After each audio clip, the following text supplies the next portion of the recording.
quais seriam os alimentos, então, por exemplo, que o paciente de Parkinson ou que pacientes em gerais tem um problema neurológico deveriam evitar? Quais seriam os alimentos que vocês consideram pró-inflamatórios ou que poderiam aí aumentar essa permeabilidade intestinal? Hiperpermeabilidade, né? Certo. Eu acho assim, primeiro seria conhecer realmente o hábito alimentar desse paciente, né? E fazer com que realmente ele evite os alimentos ultraprocessados, né? Dentro do possível.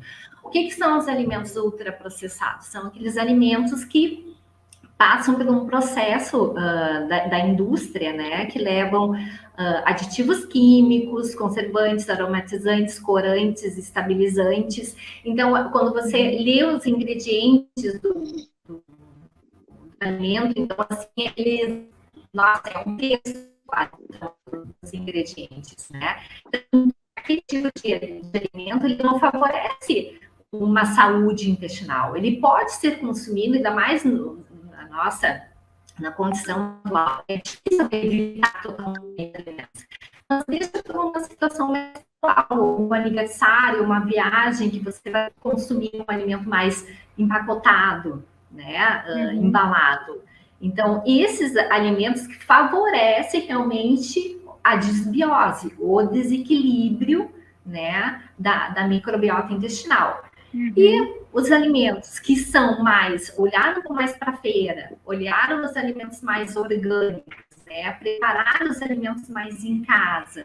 Então, esse sim favorece uma diversidade, certo, de nutrientes realmente, né, de alimentos para essa microbiota ser mais saudável. Tá? Então, interessante. Um exemplo desses alimentos, que a gente tem até no Ministério da Saúde, acho que vem no Guia Alimentar. Então, se você pegar um abacaxi, então, um alimento natural é o abacaxi. Um alimento minimamente processado seria o abacaxi em calda. Ultraprocessado é o suco em pó de abacaxi. Aí, se você pega o peixe in natura, a sardinha, que seria minimamente em lata, processada, e aí aqueles...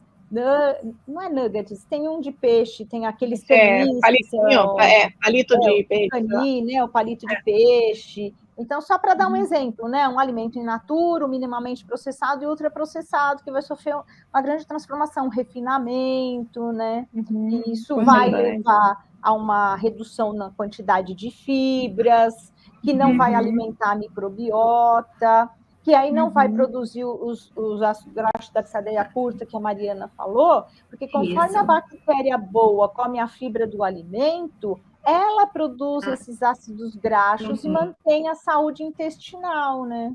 E ao contrário, quando eu como as farinhas, os açúcares, as gorduras saturadas, quem vai se alimentar? A bactéria ruim. E aí ela aumenta em número, aumenta lá o que a gente fala de uma toxicidade, causando toda aquela desbiose que a gente explicou lá no começo. A permeabilidade, aumentando a permeabilidade do intestino.